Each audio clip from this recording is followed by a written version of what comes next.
Check. Hello. Hello.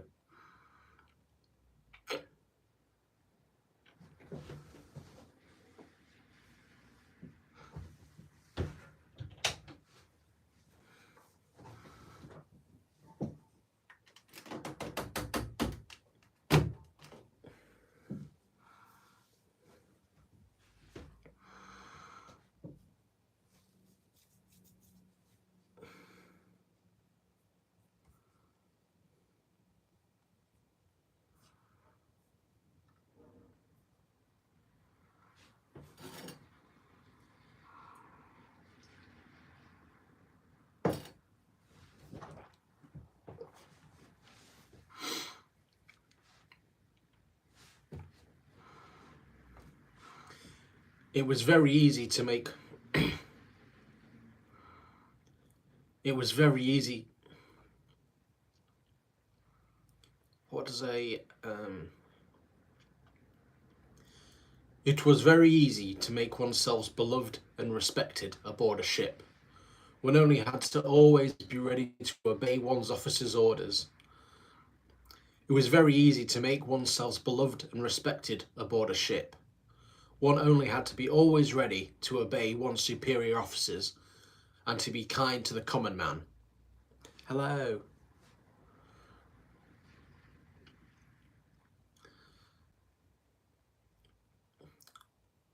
One only had to be ready to obey one's superior officers and to be kind to the common men.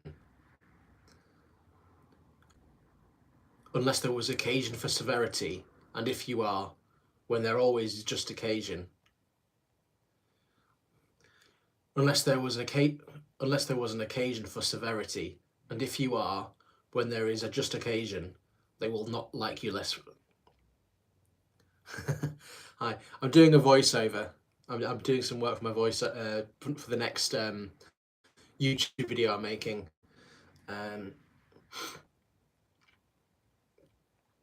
What am I doing here? When there is a just occasion, they will not like you the worse for it. Fletcher Christian, acting lieutenant and lead mutineer of the HMAV Bounty. How are we doing? I'm just doing a voiceover, but I thought I'd come online as well. So you're getting a little sneak peek. It's about the mutiny of the HMS Bounty, if you've heard of that. It's a very, very famous mutiny in British maritime history. Well, I'll explain it to you. I'll read this next passage, and you might hear a little bit about it. In the annals of maritime history, there have been. I'm terrible at reading. Yes, I'm very much into history, mythology, folklore. That's what my That's what my YouTube channel, all my channels are about, basically. And now I've got a lorry reversing outside, so I have to stop for a bit. Very annoying.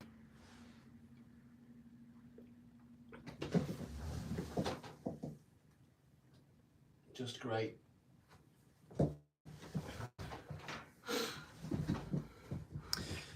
Oh wow, 10 people in the chat. Hello everybody. I am doing a voiceover. Well, I'm trying to. So the lorry's reversing outside, so I've got to stop for the minute. But yeah, basically, the next long form YouTube video that I'm making is about the mutiny of the Bounty. If you've heard of that before, it's a very famous mutiny in British maritime history, but it's an incredible adventure as well. So I thought it kind of fits in exactly what I'm doing. If you're enjoying, if you enjoy my work at all, or if you've been on this before, please give my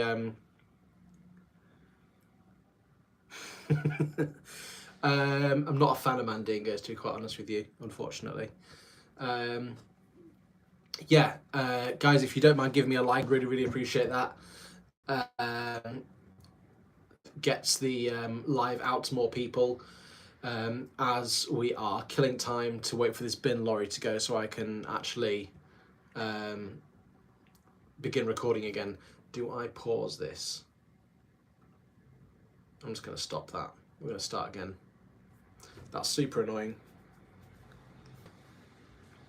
Hi, how's it going? Oh, thank you for the likes. Really, really appreciate it.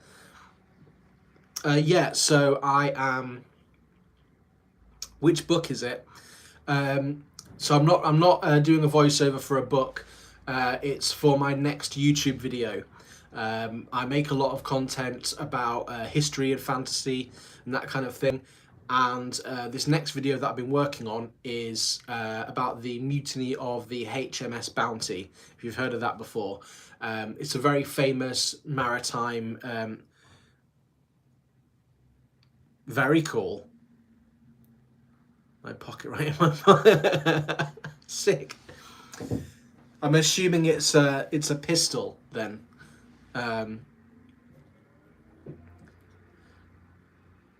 Lovely. Yeah, in the UK, you're not even allowed to own an airsoft gun unless you've been, well, like there's what do they call it?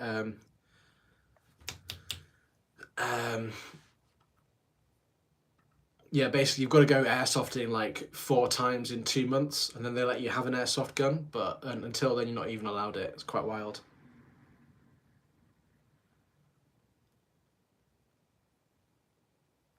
Interesting.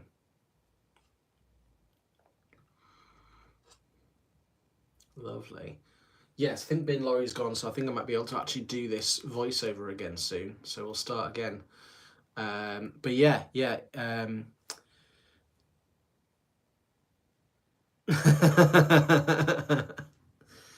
System of a Down. Yeah, fan of that. Big fan of System of a Down back in the day. Yeah, guys, if you enjoy my content at all, please give the live a like so it goes out to more people. I'd really appreciate that. In the meantime, though, we will start the recording once again, and you will get a little sneak peek of the voiceover for this video that I'm working on. So yes, let's have another shot at this, shall we? In the annals of maritime history, there are many tales which exemplify the tenacious and indomitable human spirit. Nice. In the annals of maritime history, there are many tales which exemplify the tenacious and indomitable human spirit. One story in particular is held in the highest of regards by sailors and explorers alike. Most interestingly, this story features a man who is most certainly the architect of his own downfall. Despite being highly skilled, his actions would set events in motion that would eventually involve fleeing from murderous islanders, eating raw seagull, and a 4,000-mile transnavigation of the vast Pacific Ocean back to civilization. This is, of course, the story of Captain William Bligh and the mutiny of the HMAV Bounty, a strong reminder that qualities like stellar navigation and seamanship are not all that creates a competent officer. Nice. Here we go. But yeah, let's go to the next one.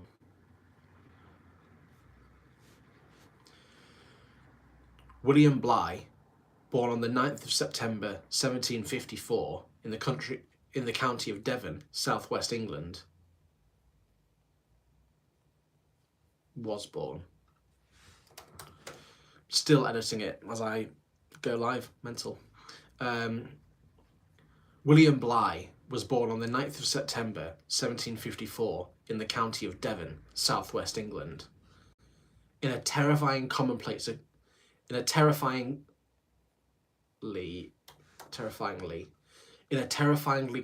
occurrence of his time, he was integrated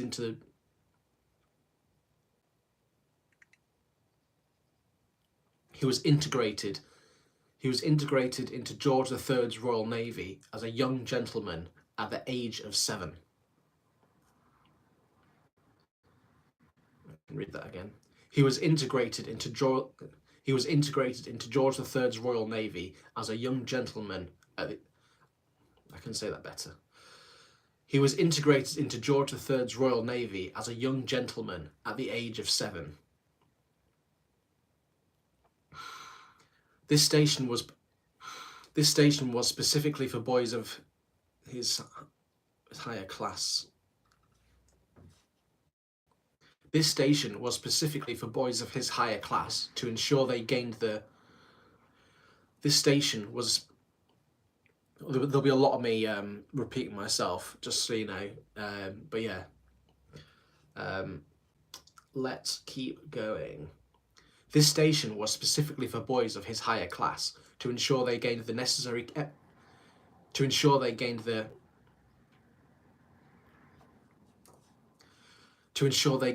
the necessary experience and competence for when they were later commissioned as an officer. Nice. Here we go.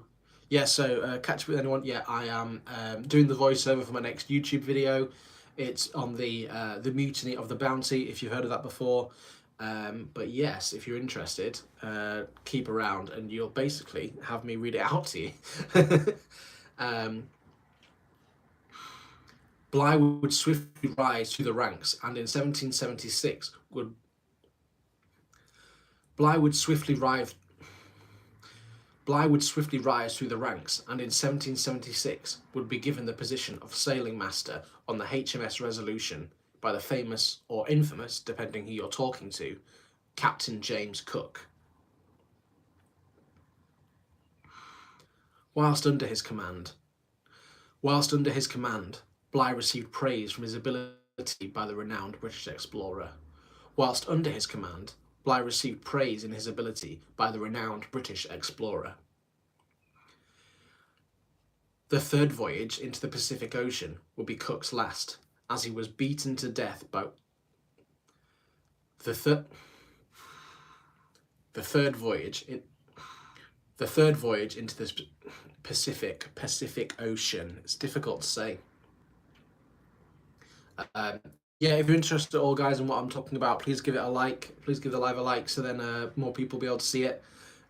But yeah, like I say, just working on this video for the HMS Bounty. We've got another annoying lorry reversing now.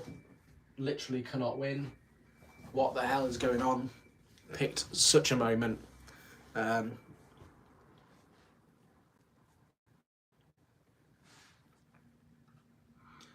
How annoying. Here we go. The third voyage into the... Yeah, now you know how I feel well, at this.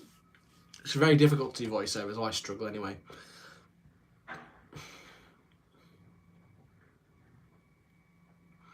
Annoyingly, just going to have to wait for this bin lorry to go, and then I can keep going.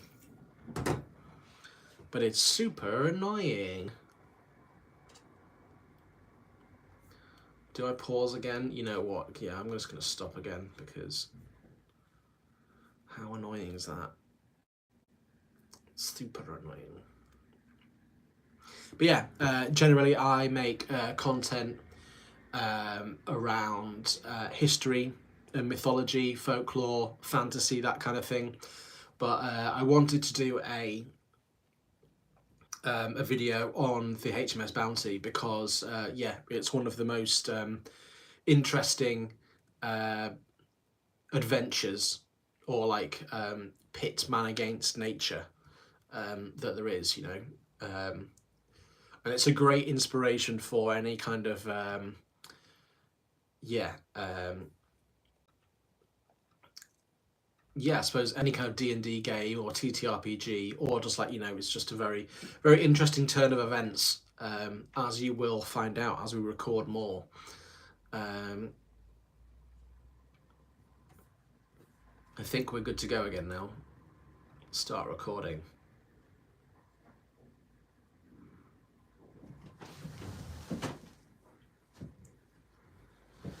Lovely.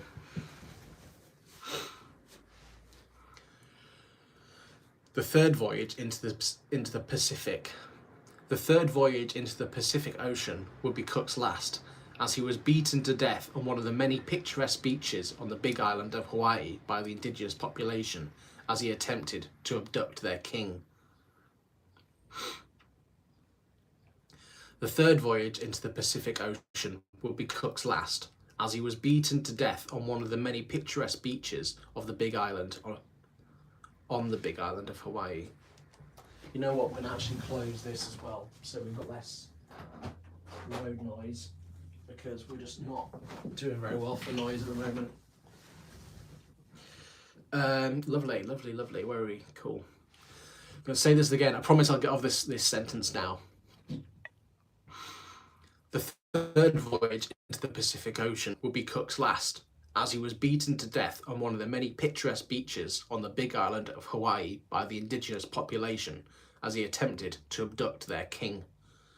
I don't like how nasally I was there. As he attempted to abduct their king. There we go, that's better. Bligh was then given even more responsibility as navigator of the expedition by the newly appointed commander, Captain Charles Clerke. Bligh was then given even more responsibility as navigator of the expedition. Bligh was then given even more responsibility as navigator of the expedition by the newly appointed commander, Captain James Clerke. There we go, that's a bit better.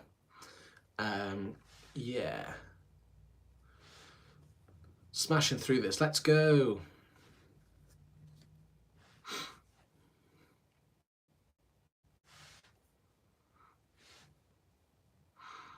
They then spent time in the North Pacific coast, attempting to find the fabled Northwest Passage. They then spent time in the North Pacific coast, attempting to find the fabled Northwest Passage. Upon their failure to find such a route, and the death of Captain Clerke from tuberculosis, Bligh was instrumental in the expedition's ability to navigate their way back to Britain, an accomplishment he felt underappreciated for.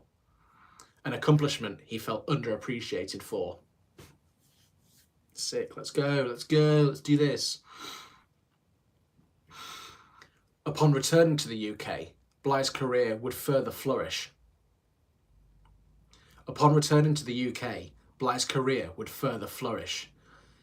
He gained a commission to lieutenant after his actions at the Battle of Dogger Bank under Admiral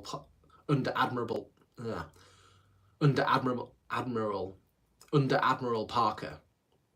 He gained a commission to lieutenant after his actions at the He gained a commission to lieutenant after his actions at the Battle of Dogger Bank under Admiral Parker, and later fought with Lord Howe at the Battle of Gibraltar in 1782. And later fought with Lord Howe at the Battle of Gibraltar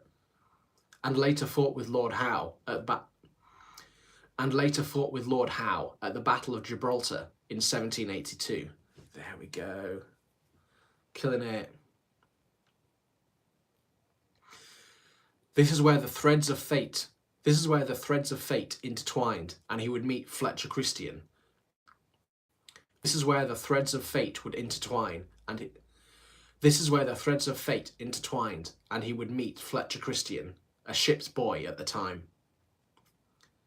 Fletcher was considered old for his rank, being 17 as opposed to the usual age of 12 to 15. Fletcher was considered old for his rank, being 17 as opposed to the usual age of 12 to 15, and a decade older than Bligh when he had joined. Perhaps his age benefited him as he rose swiftly through the ranks. Perhaps his age benefited him as he rose swiftly through the lower ranks, whilst on a voyage. And here we go. Perhaps his age benefited him as he rose swiftly through the ranks, later, whilst on a voyage to India. And later, whilst on a voyage to India, was promoted to acting lieutenant. and later, whilst on a voyage to India, was promoted to acting lieutenant. Here we go.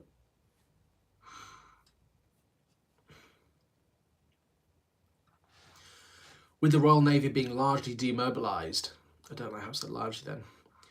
With the Royal Navy being largely demobilised, with the Royal Navy being largely demobilised at the end of the American War of Independence, Bligh and Christian were discharged and later joined the Merchant Navy. Bligh and Christian were discharged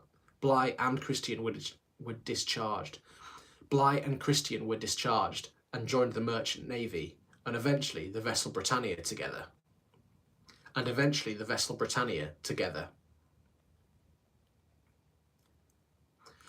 Bligh had finally reached the rank of captain aboard Britannia, and when his acquaintance and tangential family friend applied for a berth on his ship, Bligh happily obliged.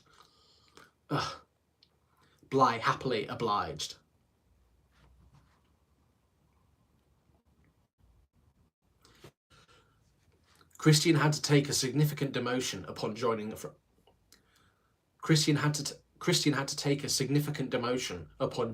from acting lieutenant to able seaman.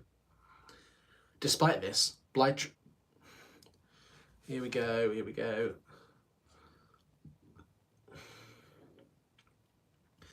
Despite this, Bligh treated Christian as one would an officer. Despite this, Bligh treated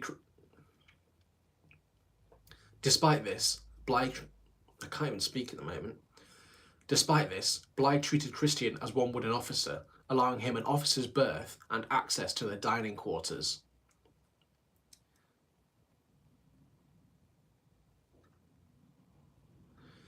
In their time together aboard Britannia,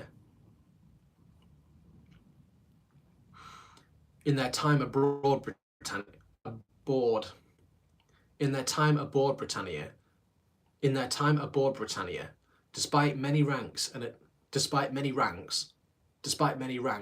decade's difference in age between the two, a friendship blossomed between the young men, with Bligh teaching Christian how to navigate the ocean.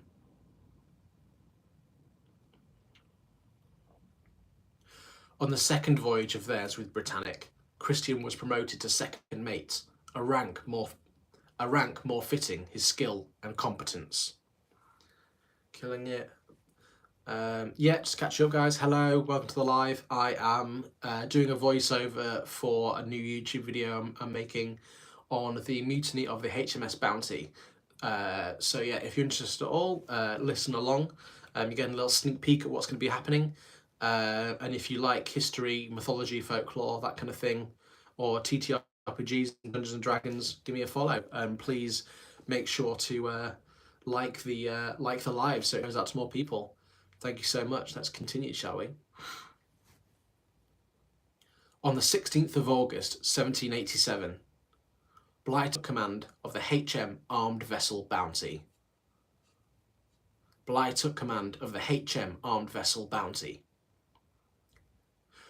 Despite it having some qualifiers to be called a ship, namely 3 masts and a full set of rigging, it was only 90 feet long, and so it was referred to as a cutter. It was only 90 feet long, and so it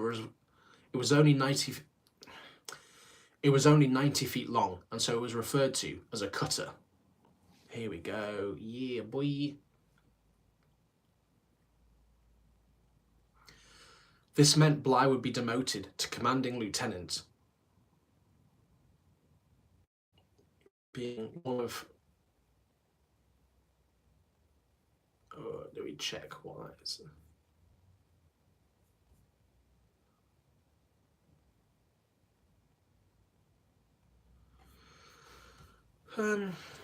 Let's just see.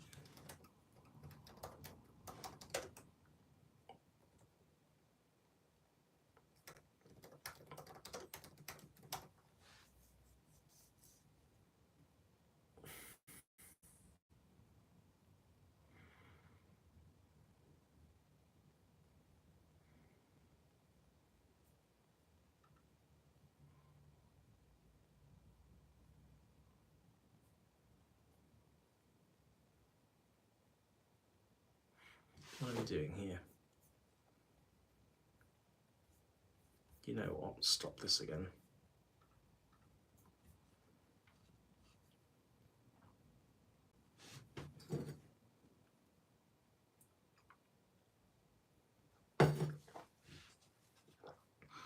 Was he an officer? Was he the only commissioned officer? That's a good question.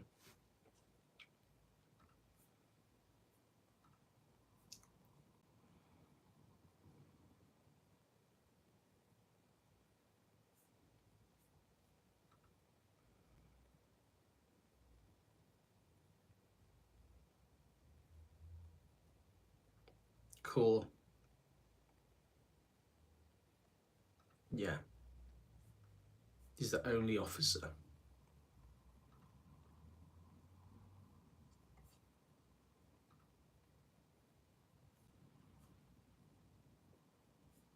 I'm fairly certain he's the only officer.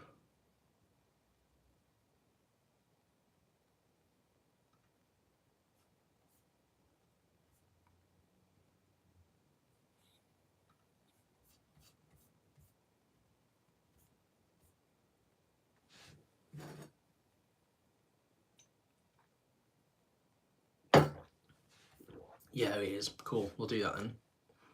Lovely.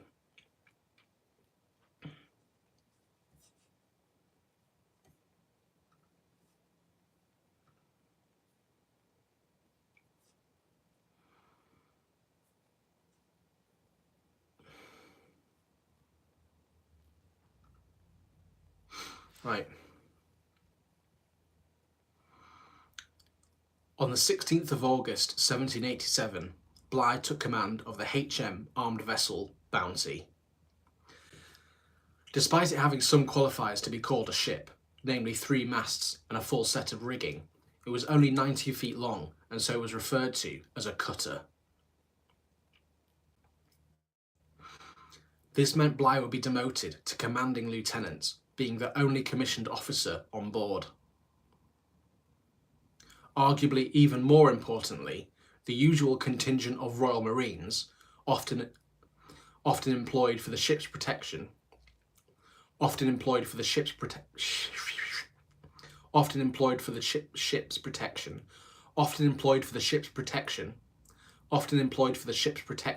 as well as maintaining order of the vessel, was not allocated. There'll be a lot of repeating, guys. I'm so sorry about that. I'm just trying to get this good. But yeah, let's just do that once more and then we'll move on so you won't have to listen to it over and over again. So I want to make sure I've got it is all. On the 16th of August 1787, Bligh took command of the HM armed vessel Bounty. Despite it having some qualifiers to be called a ship, namely 3 masts and a full set of rigging, it was only 90 feet long and so was referred to as a cutter. This meant Bligh would be demoted to commanding lieutenant, being the only commissioned officer on board. Arguably even more importantly, the usual contingent of Royal Marines, often employed for the ship's protection as well as maintaining order on the vessel, was not allocated. Bligh had wished for his friend Christian to serve as the Bounty's sailing master. Bligh had wished for his friend Christian to serve as the Bounty's sailing master, but the Naval Board denied this request, stating he lacked experience. Instead, a man by the name of John Fryer was to serve directly under Bligh, with Christian being Fryer's master's mate. There we go.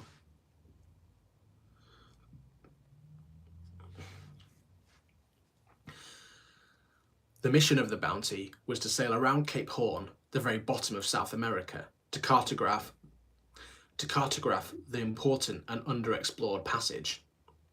The mission of the Bounty was to sail around Cape Horn, the very bottom of South America, to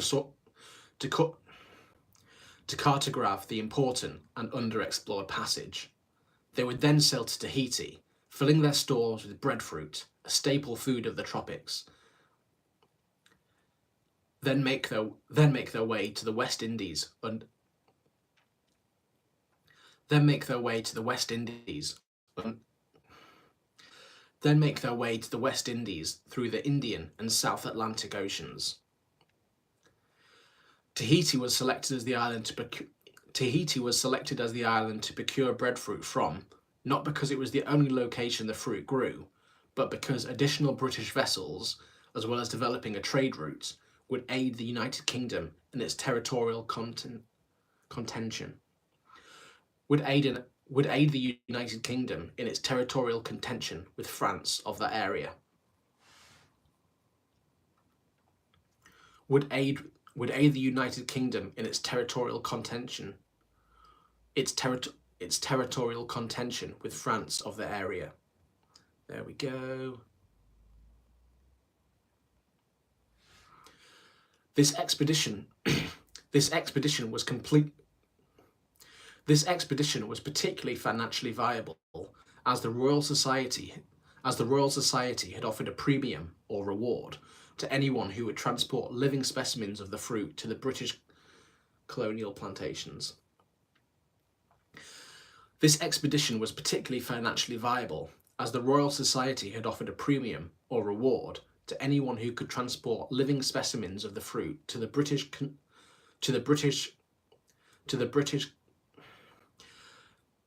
colonial plantations of the West Indies Islands.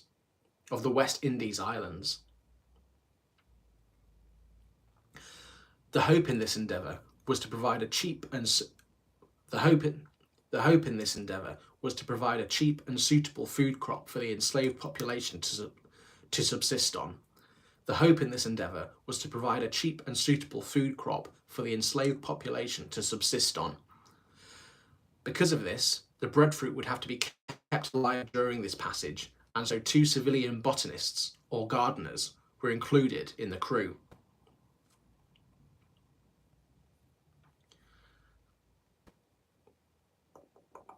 Fantastic. On the 20th of November 1787, the Bounty set sail from Spithead, near Portsmouth, South England, with a crew of 46 men. Immediately they were delayed as opposing winds meant they were stuck in the estuary until they finally made their way on the 23rd of December. Immediately they were delayed as opposing wind meant they were stuck in the estuary until they finally made way on the 23rd of December. Bligh was already anxious about delays.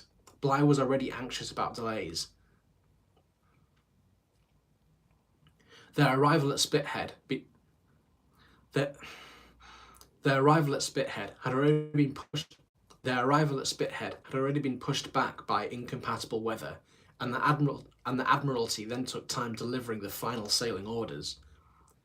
Each day lost meant a higher likelihood of adverse weather and an added difficulty of traversing Cape Horn as winter set in. Each day lost meant a higher likelihood of adverse weather and an added difficulty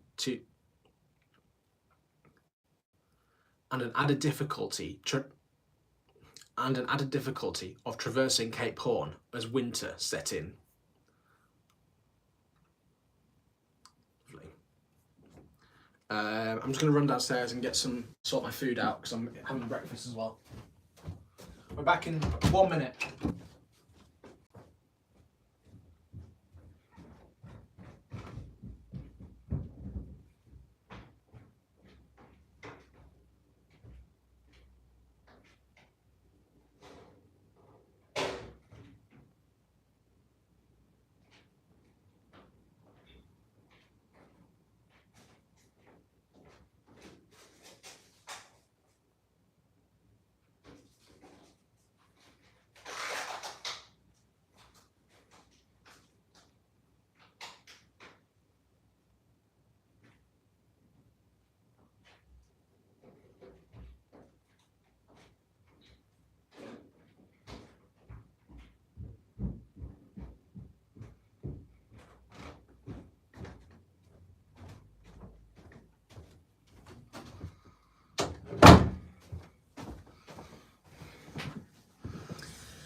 Great. Let's do this again.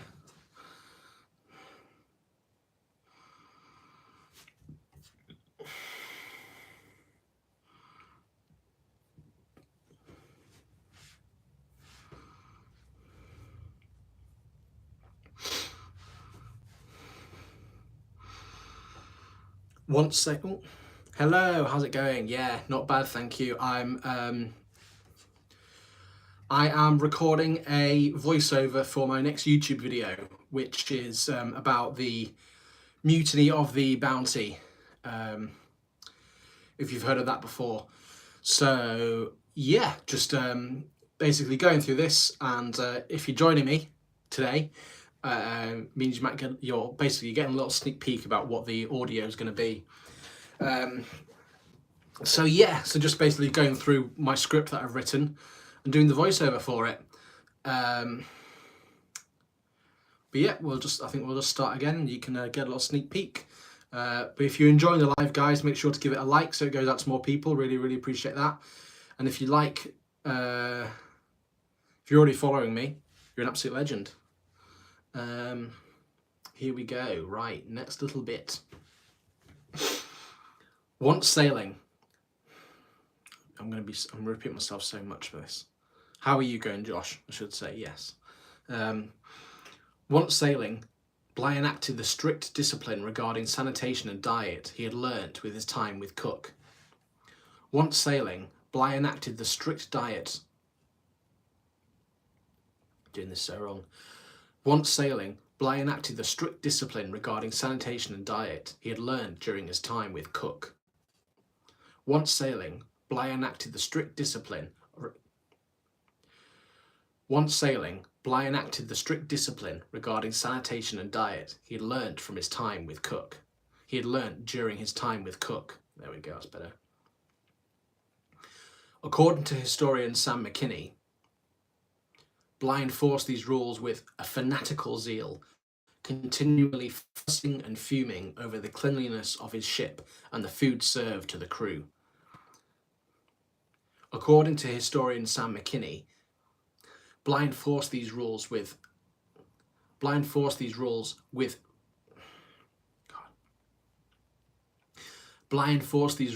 a fanatical zeal, continually fussing and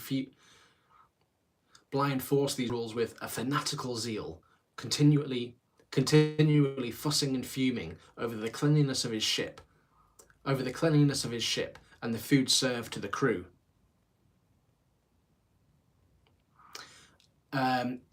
So yeah, this is kind of more of my history side of my channel. This is, I mean, it's good inspiration for a D&D campaign. I mean, one of the D&D campaigns, one of the ones that I've written is like basically naval pirate based, and this is arguably the most famous mutiny story we have, if you've ever heard of it before. The mutiny of the Bounty. Hello, bro. How's it going? But yeah, let's keep going with this for the moment.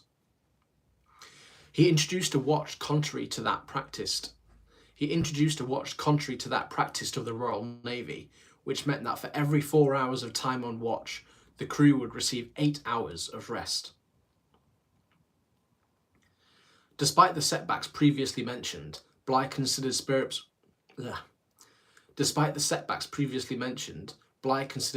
were high aboard the Bounty, as he wrote in his dispatches.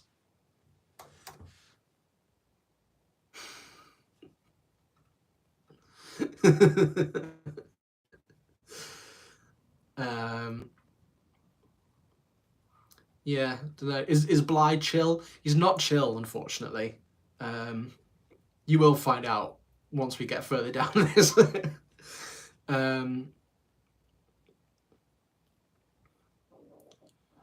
Bligh considered spirits were high aboard Bounty, as he wrote in his dispatches. Both men and officers. Okay, I need to think of a voice for Bligh now. He's from Cornwall, so he's going to speak like this. Sup, buddy? Cornwall. Both men Both men and officers tractable and well disposed. There we go, that's a good Bligh voice, isn't it? Both men and officers tractable and well disposed, and cheerfulness and content in the countenance of everyone. And cheerful and content in the countenance of everyone. That's my... I'm not religious, no.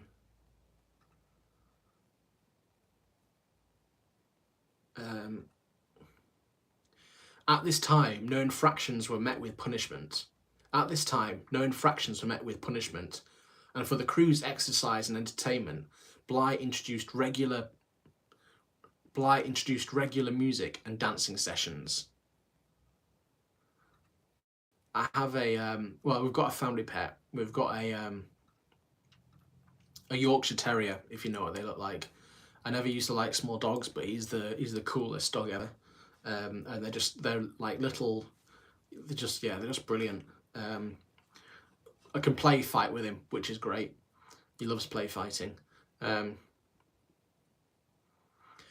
Although Bligh perceived this as a positive, as exercise would strive off boredom and depression on board, the crew, on the other hand, found the 4-hour-long dancing sessions grueling and Bligh's fastidious cleanliness impossible to accomplish.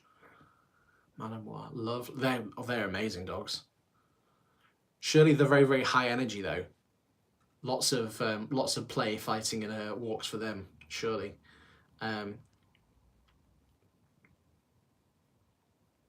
Cool. I'll read that last sentence again just so I'm sure I've got it. Although Bligh perceived this as a positive, as exercise would strive off boredom and depression on board, the crew, on the other hand, found the 4-hour-long dancing sessions grueling and Bligh's fastidious cleanliness impossible to accomplish. Yeah. What's its name? What's your dog's name? My dog's name's Uno.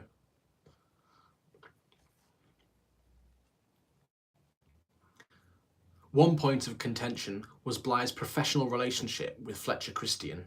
Despite Christian officially being the master's mate, as ordered by the Admiralty, Bligh instead treated him as he would. Bligh instead treated him as his second in command, circumventing Sailing Master John Fryer.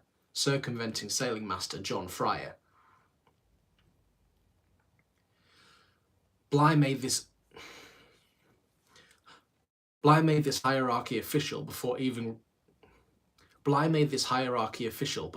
reaching Cape Horn, as on the 2nd of March he declared Christian acting lieutenant, officially outranking Fryer. Neri, that's nice. That's a nice name. Yundis, cool. Although Christian had officially held this position on HMS Yundis, this order directly countermanded what had been put forth by the Admiralty. This order directly countermanded what had been put forth by the Admiralty. A week after that, Matthew Quintal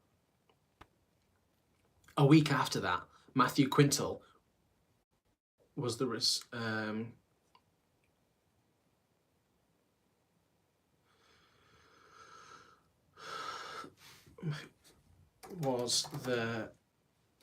first to receive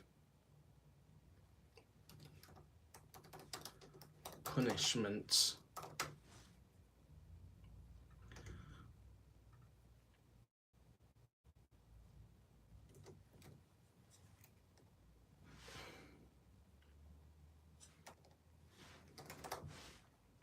corporal punishment with 12 lashes. Cool. Sick. Okay, oh god. Beg your pardon.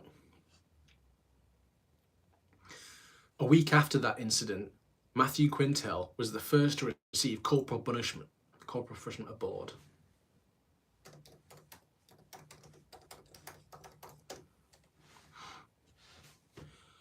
A week after that incident, Matthew Quintel was the first to receive corporal punishment. What the fuck am I doing?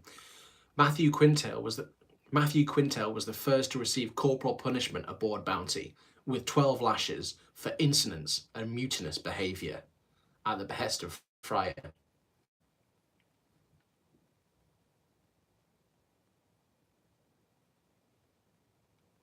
Yeah, Terry Pratchett's amazing, isn't he? So philosophical as well.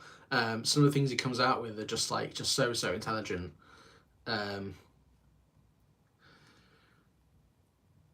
This was the first of many acts of corporal punishment that would come to many disciplinary acts.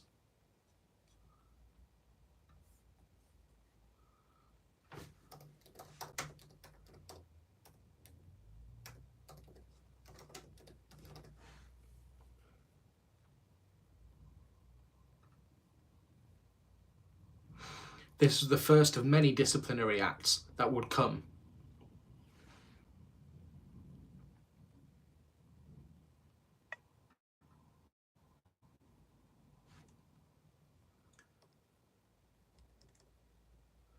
This would be the first of many disciplinary. This would be the first of many disciplinary acts to come during the expedition. This would be the first of many disciplinary acts to come during the expedition. Sick. Yeah, I need to listen to the audiobook of his. It seems like a really good inspiration for D&D as well, because yeah, Terry Pratchett's world just seemed quite fun, you know, to inhabit from what I've heard, and for the little that I've kind of listened to.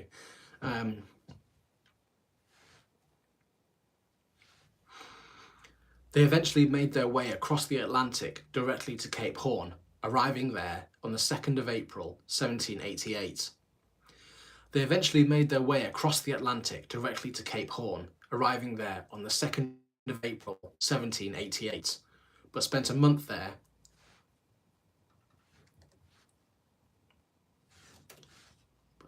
Okay, I'm going to get rid of that. Sorry, I'm talking to myself again. No worries. Love to see you, Boris. See you around soon, buddy. They eventually made their way across the Atlantic directly to Cape Horn, arriving on the 2nd of April, 1788, but spent a month there battling. Arriving on the 2nd of April, 1788, but spent a month there battling stormy seas and contrary winds, which okay, no, it's going to Bly voice again. Exceeded what I had ever met with before. Exceeded what I had ever met with before. Exceeded what I had ever met with before, with severe squalls of hail and sleet. With severe squalls of hail, with severe squalls of with severe squalls of hail and sleet. With severe squalls of hail and sleet. Is that Cornish? Cornwall. Exceeded what I had ever met with before, with severe squalls of hail and sleet, wrote Bly.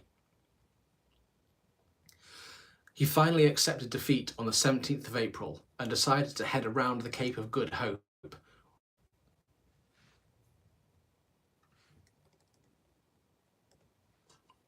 A route... Hey, yeah. I am currently doing the voiceover for my next YouTube video about the mutiny of the Bounty, if you've heard that before. So you're getting a little sneak peek about what's going to be what it's going to be about, basically. But yeah, it's a very interesting adventure story, essentially, of the in the age of sail and exploration. But yeah, if you hang around, then you'll kind of be able to get a grip. But basically, I'm doing the voiceover, so I'm talking to myself a lot, if that's okay. Cool. Reply. He finally accepted defeat on the 17th of April and decided to head around the Cape of Good Hope, a route which would be 7,000 miles longer to get to Tahiti. Yeah, there's lots of mentions on There's lots of mentions of Tahiti in this. He finally accepted defeat on the 17th of April and decided to head around the Cape of Good Hope instead, a route which would take 7,000 miles longer to get to Tahiti. There we go. This perceived failure must have weighed on Bligh. Despite him being generally content with his crew's demeanour and health, this was the first time he had true command of a Royal Navy vessel, and so he wished to perform to an outstanding standard. Any failure to carry out orders from the Admiralty, despite however impossible they were, would forever be a black mark against his name, possibly impacting his likelihood for further promotion. Great stuff. There we go. On the 24th of May, 1788, the Bounty anchored off the Cape of Good Hope to refit and reprovision for 5 weeks. During this break from seafaring, it is said that Christian asked Bligh to lend him some money. It is said that Christian asked Bligh to send him some to lend. It is said that Christian asked Bligh to lend him some money. Historian Greg Denning says that this may have been the initial instance of their relationship diminishing. Cool. Historian Greg Denning says that this may have been the initial instance of their relationship diminishing, as it would have created a possible feeling of anxiety and therefore resentment towards Christian. On the 1st of July 1788, they left the Cape of Good Hope en route to their next port of call.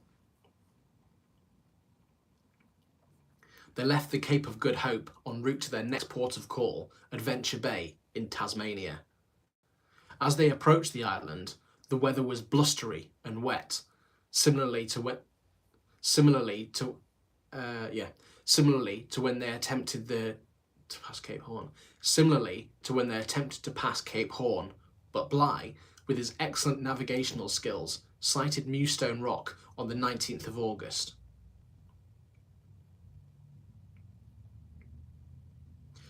They made land in Tasmania on the 21st of August, 1799. 88.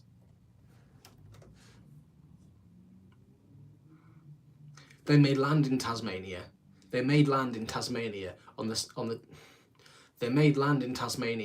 21st of August 1788 and began the task of recuperating once again.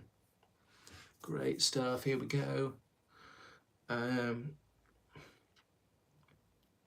Whilst engaging peacefully with the native population, they fished, collected water in casks for the voyage, and harvested wood for repairs on the vessel. This is where Bligh's single-sighted vision cropped up once again. By records, he was unhappy with the technique that carpenter William Purcell used to cut wood, and after ordering him back to the ship, an order which Purcell refused, Bligh threatened to withhold his rations, which immediately brought him back to his senses, wrote Bligh.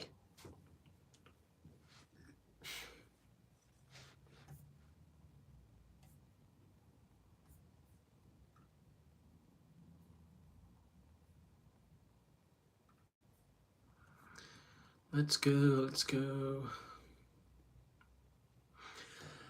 After leaving Tasmania on the way to Tahiti, there was a further point of contention, this time with Fryer and Bligh. Bligh needed the ship's account books countersigned, but Fryer refused to. Bligh needed the ship's account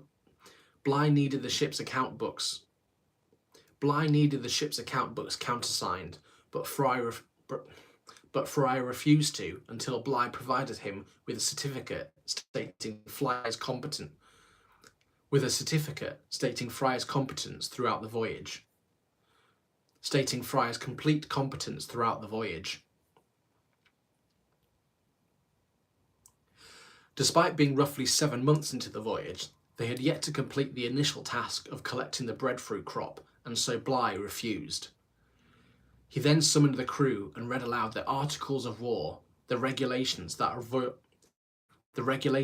Royal Navy vessel must abide by. After this show of authority, Fryer finally backed down.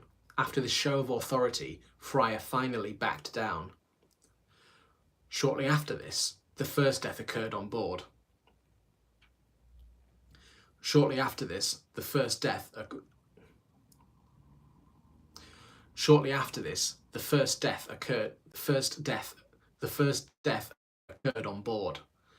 Able seaman James Valentine had died from a blood infection caused when the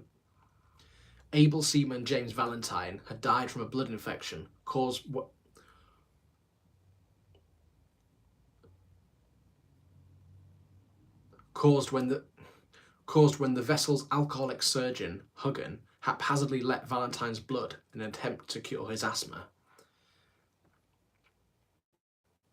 Right, do that for sense solid one. Able seaman James Valentine had died from a blood infection caused when the vessel's alcoholic surgeon,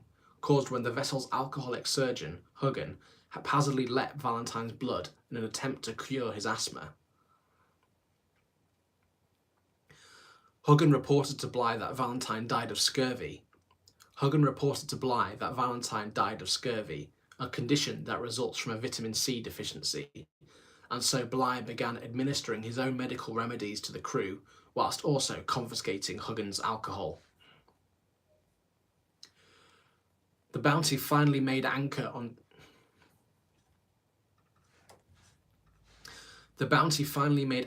Tahiti on the 26th of October 1788, a journey of 27,000 nautical miles. From their start roughly 11 months ago.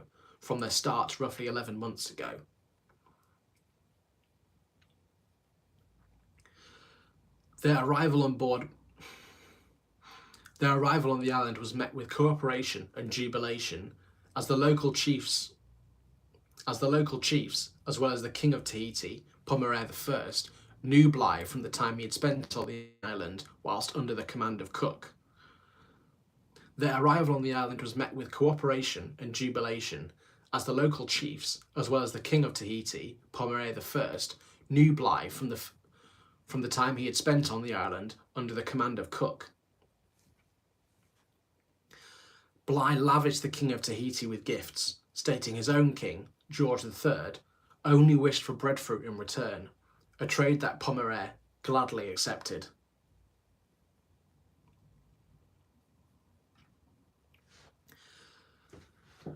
Frustratingly for Bligh, the breadfruit, by advice from the onboard botanists,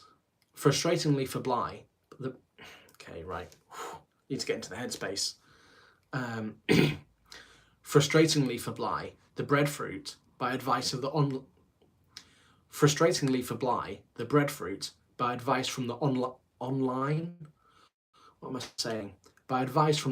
botanists, was far from ready for transportation. The plants would have to mature for at least 5 months. Before they could be potted and stored aboard the ship to be taken to the West Indies. With this news, Bligh ordered Christian to lead a shore party to build a compound for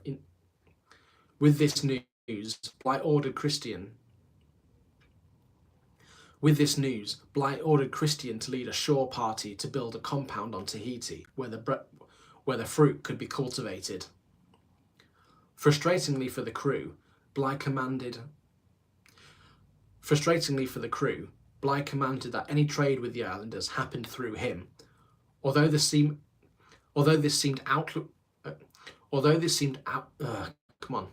Although this seemed overtly authoritarian, in fact, it was to ensure the economy of the.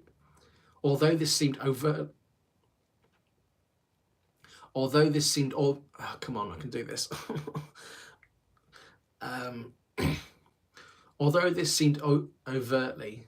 Although this seemed overtly authoritarian, in fact, it was to ensure the economy of the island did not crumble under the sudden surge of additional demand.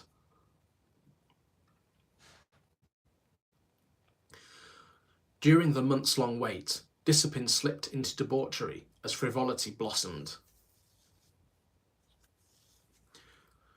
During the months-long wait, discipline slipped as debauchery and frivolity.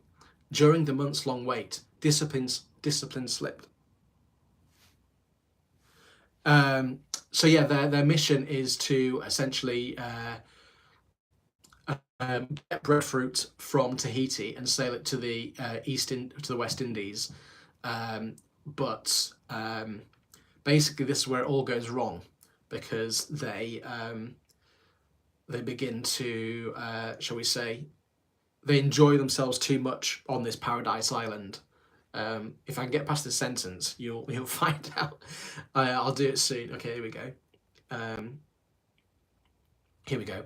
During the months-long wait, discipline slipped as debauchery and frivolity.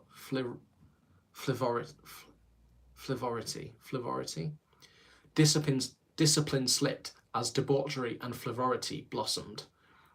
The men soon integrated with the indigenous. Here we go. The men soon integrated with the indigenous Tahitians, more specifically, the women. Having been cleared of any venereal diseases before arrival on the island, 18 of the crew were soon treated for such infection. Many of them began relationships, including Christian, who renamed his partner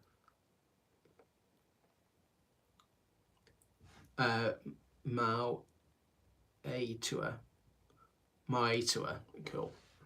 Including Christian, who renamed his partner Maitua to Elizabeth, a previous love from back home. Many of the men were tattooed in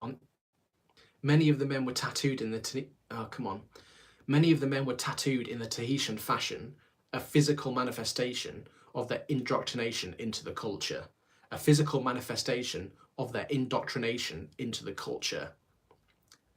Bligh himself did not engage in such activities, but could empathise with his men's persuasions, writing,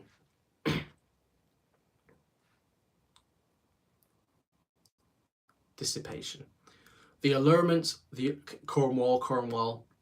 The allurements, no, that's American. Allurements. The allurements of dissipation are beyond anything that could be conceived. The allurements of dissipation are beyond anything that could be conceived.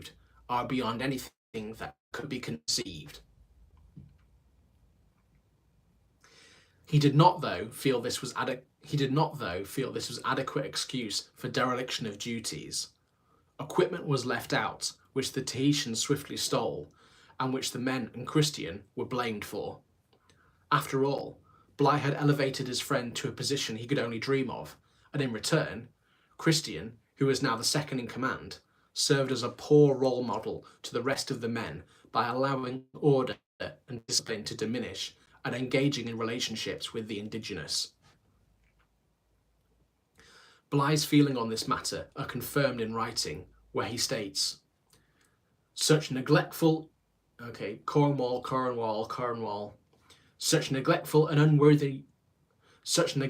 and worthless petty officers I believe were never in a ship such as are in this. Okay, cool. Such neglectful and worthless petty officers, I believe, were never in a ship such as this. Because of this perceived betrayal or genuine failure to carry out conduct befitting of an officer, because of this perceived betrayal or a genuine failure to carry out conduct befitting of an officer, Christian bore the brunt of Bligh's punishment, being constantly belittled in front of the crew and the indigenous population. Over this time, in an attempt by Bligh to regain control over his crew, corporal punishment became more and more common. Here we go. Lovely. Instances like this is apparently where Bligh's leadership skills were questionable. Instances like this is apparently where Bligh's leadership kills. Right.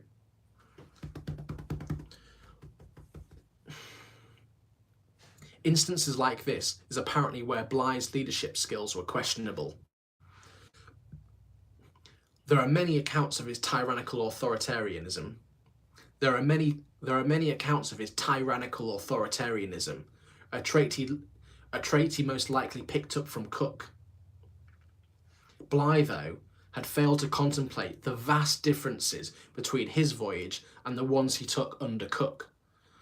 Cook was a celebrity among his men, as well as having many officers and marines to ensure the rigid command structure of the Royal Navy. Bligh was the only commissioned officer.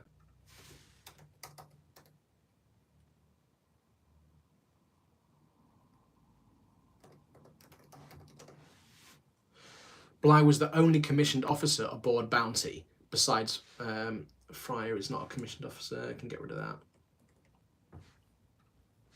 Bligh was the only commissioned officer aboard Bounty who hardly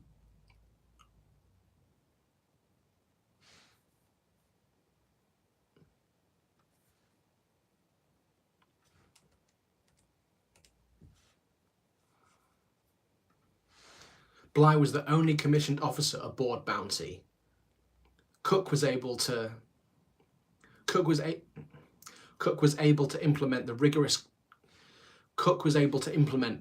cleanliness and health routines because any punishment for infractions would be administered by and therefore the agitation. Cook was able to implement the rigorous cleanliness and health routines because any punishment for infractions would be administered by and therefore the agitation aimed towards lower officers. Bligh was judge, jury and executioner of Bounty, and so all resentment was piled at him. Bligh would jump into fanatical berating, belittling and shaming Christian and the others in front of the crew and Tahitians alike. It is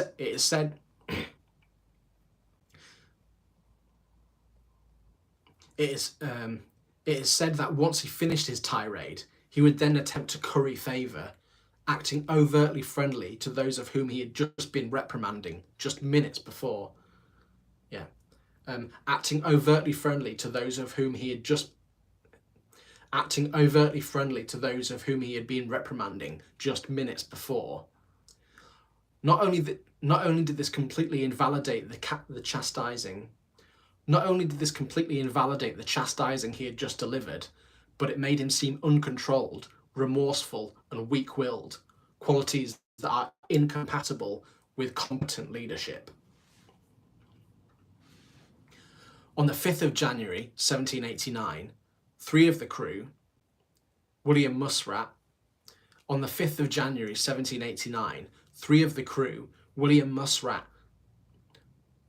John Millwall, and Charles Churchill, ironically the Bounty's master-at-arms, the closest enforcer to discipline aboard the vessel, Ironically, the Bounty's master-at-arms, the closest enforcer to discipline aboard the vessel, deserted on a small boat carrying guns and ammunition. Of the possessions Churchill left behind was a cryptic list of names, including Christians, which Bligh convinced himself was a list of the men who aided in the. which Bligh convinced himself was a list of the men who, okay, which Bligh convinced himself was a list of the men who aided in the three's desertion, was a list of the men who aided in the three's desertion. After 3 weeks, the deserters were located. Hauled back to the ship, and flogged as punishment. Over February, the crop of over 1,000 breadfruits were brought aboard, and preparation began to set. I'll do this one again. Over February, the crop of over 1,000 breadfruits were brought aboard, and preparation began to once again set sail. After many months of delays, Bligh felt he was truly on the last leg of his mission. And was impatient to begin sailing to the West Indies. After many months of sailing, Bligh... Sorry, I know I'm repeating myself. I just don't feel that's right. I need to get that right.